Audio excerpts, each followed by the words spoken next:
Yes, mpola mpola Rema akubide Lydia Jasmine esimu nga maze emyaka 7 ej'obutogera n'okuba nti tebawuliziganya mpola mpola kyadda kirubadde olunaku lwaleero mukyala mukulu amanyikiddwa nga Rema Namakula nakubira mwana muwala Lydia Jasmine esimu ne babaako byanyumya ebyekikyala era nga abali mu music industry mpola mpola tukwaniriza nate ku mukutu gwaffe omuganzi ogumanyikiddwa nga Uganda Mukamoli amanya n'eddoboozi ba Peter Ntambi Chimso Rich Boy Maxudi Junior webale kuba nti otambula naffe webale kuba nti osubscribinga gwe yasubscribinga ate nga nawe atanaba kuba nti osubscribinga nga baki kaseera obeere nti osubscribinga tutambule ffenna twakugamba wano ffe tetuleeta palapase wabula twasala okuba tukuleetera ebyotanaba kuba nti owulirako walala n'obifuna n'ofuna amawulire ag'omunkubo nago ag'omunda amekusefu gatanaba kuba nti gafulumako bonna kyensonga lwaki atusula tutwebase nga twagala tukuteeseeko quality news obeere nga ozifuna mpola mpola yadde nga yes wabaddewo olutalo olugenda mu maaso wakati wa Lydia Jasmine Kogata ne mwana muwala amanyikiddwa nga Rema Namakula era nga olutalo luno lwatandika way back yes bukyanga Rema afumbirwa musajja mukulu amanyikiddwa nga Elisa Msuza waliwo olutalo luno mpola mpola eva matya Lydia Jasmine bambi ali muwala muto era nga tanaba kuvaayo mpola mpola nakuba nti wattumu Rema yasooka Lydia Jasmine okuba nti ava era ne relationship yaabwe yes ne Elisa Msuza yali nnyo mu butaala era nga Kenzo yasala okuba nti akwata mwana muwala amanyikiddwa nga Rema Namakula amuse mu maka yadde nga ebiseera ebyo yes mpola mpola yali ayagala ne mwana muwala amanyikiddwa nga Lydia Jasmine era nga Lydia atandika okuba nti amwagala mu 29 awo 2010 nga Lydia akyalina kusomera mpola mpola so nga ate atandika okuba nti alaba n'okwogereza Rema wa Remix ku muvubuka amanyikiddwa nga Perfect bw'atyo yatandika okuba nti agattirawo wali eri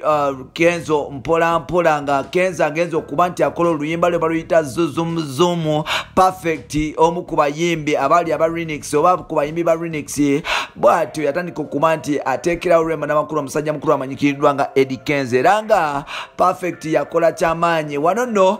Rema yali akyali ne Remix naye nga ate yes Remix bw'atyo yasala okuba nti amuta Perfect but namugabira musajja mukulu amanyikiddwa nga Edisa Msuzi era nga Edisa Msuzi ava nagamba Perfect nti oyo omuwala omulungi wani era bamuyita niko ye nti bamuyita Rema Namakula muyimbi wa tabu era mupya era mpola mpola Perfect naba nti amuteerawo era Kenzo nava nagamba muwala onyirira onkubye mpola mpola batandikirawo bonna okweyagala ate nga wano nno kineno omukwano gwakwatira ddala akaba omubabiro era nga Kenzo yatandika okuba nti adduka mu kayomba k'emambika lya Punks ebiseera ebyo zemakindye n'aba nti asula entinde era nga Kenzo yasalawo yasooka okuyagenda mu maaso n'okuba nti agulira Rema Namakula emmotoka ye esooka ekika kya Nadia oba Spice mpola mpola Nadia something like that n'aba nti agimugulira era nga Rema Namakula yatandika okuba nti ajoga mpola mpola Rema n'atandika okuba nti asenguka okuva eri gye yali bebe gye yali amupanksiza nabwe kituna shifting n'agenda mu yes mu nyumba Kenzo yali amupanksiza side zentinde era nga basala okuba nti basitenga bonna mpola mpola then okuba nti bigenda mu maaso wano nga Lydia Jasmine yasala okuba nti atambuza obulamu n'okuba nti yeesonye era nga Lydia Jasmine yali akyatawa mu music industry yadde kwe kufuna musajja mukulu amanyikiddwa nga Waiswa bwe yatandika okuba nti atambisa Lydia Jasmine bw'atyo Waiswa Lydia Jasmine yasobola okuba nti asuulawo Waiswa n'atwala muganda we amanyikiddwa nga Kagoda abasinga gwe mumanyi nga Washington era nga Washington yatandika okuba nti atambuza Lydia Jasmine mpola mpola Lydia Jasmine nafuuka star wanono Edisa Msuzi omutima ne gumukuba naddayo mpola mpola era nga musuuzo ono yadde okuddayo kwa Lydia Jasmine nakkiriza mpola mpola wanono Lydia Jasmine nga amaze okufuuka star abantu bafandi bakitegeera ne Rema Namakula akitegeera nti omukulu takyakoma waka because Lydia Jasmine yali mu system wanono Rema yatandika okuba nti anyiigira ddala era n'agulawo olutalo ku bawala abali ababiri ebiseera ebyo okuli Pia Pounds yali mu Big Talent kugata n'omukyala yagezako kuba nti atambuza obulamu bwe mpolampola amanyikiddwa nga Lydia Jasmine wano eno yes atandika okuba nti yeewala Rema era baali teboogera ddala okumala ebbanga lyonna babadde bazza bekola ebisomotomo n'okuba nti yes betunuulira bubi era nga bano bamaze ebbanga nga tebasobola kwetunula mu bwenyi era nga tebasobola na kwebuuza mu bantu kinono kitandika okuggwawo mpolampola nga Rema amaze okuba nti atambulamu afunye n'omusajja omupya era nga twabalaba nti omukwano gwabwe gutandika okuba nti guddawo yali last year we basinkana ku Comedy Store ewa musajja mukulu amanyikiddwa nga Alex Muhanji era nga Alex Muhanji yakwata Rema kugata ne mwana muwala amanyikiddwa nga Nabawanuka Lydia aka Lydia Jasmine n'abantu abatuuza ku ttebe muye n'atuulamu wakati n'abantu abagatta mpolampola era nga baavaawo nga bagamba nti ekitulwanya Mr. Dick tasobola kuba nti atwawula kyekiseera okuba ndi nga ffe abakyala mpolampola tugenda mu maaso mpolampola wano nno bafaani abasinga tebakimanya bagenda mu maaso n'okuba nti bamookinga n'okuvuma Lydia Jasmine nga tebamanyi nti yes mukama waabwe oba diva waabwe amanyikiddwa nga Rema Namakula yes yatandika okuba nti azaawo omukwano gwe ne Lydia Jasmine atudone tubeera wano recently Lydia Jasmine abeera ne birthday mpolampola Rema yavaayo ku mikulu gye za social media n'abantu atandika okuba nti amuwishinga happy birthday era nga kino kya surprisinga nnyo bafaani n'abantu abaali balowooza nti Rema Namakula oba oliawo atasobola kuba nti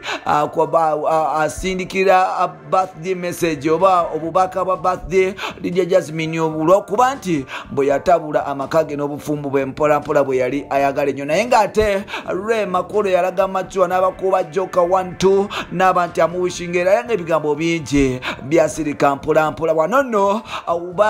bigambo byatambula nga tulowooza oba oliawo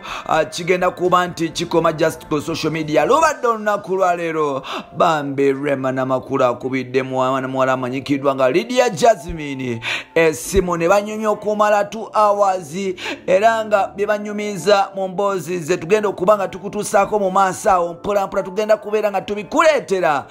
bambi nawo obiwulireko mpolampola nkugambye Rema Namakula olunaku lwaleero banyumiza ne Lydia Jasmine okumala 2 hours ku simu nga banyumya nga baseka nga bakuba obukule oluvannyuma okuba nti baali tebawuliziganya n'okuba nti beebuuza emyaka 7 mirambirira bino n'ebirala byoba olinda mu episodes zaffe eziddako twakugamba wano tetuleeta palapasi wabula twasala okuba nti tukuleetera bwino n'oba nti omufuna ate nga amawulire ge tukuleetera ffe abatrendinga wano ffe abasettinga trend babikoppa wano ne babyozaamu ne batandika okuba nga babibawa nga bigaze dda nkugambye babikoppa wano ne babyozaamu bagenda obikuwa nga byagaze dda ebife ensonga lwaki bakola ate gwe ensonga lwaki tukyakola bino n'ebirala byobulira mu episodes zaffe eziddako bampita Ntambi Jimso Rich Boy Maxwell John. You can follow me on Facebook nkozesa Ntambi Jimso ate nga ku Twitter wali nkozesa Jimso 16. Bye bye for now.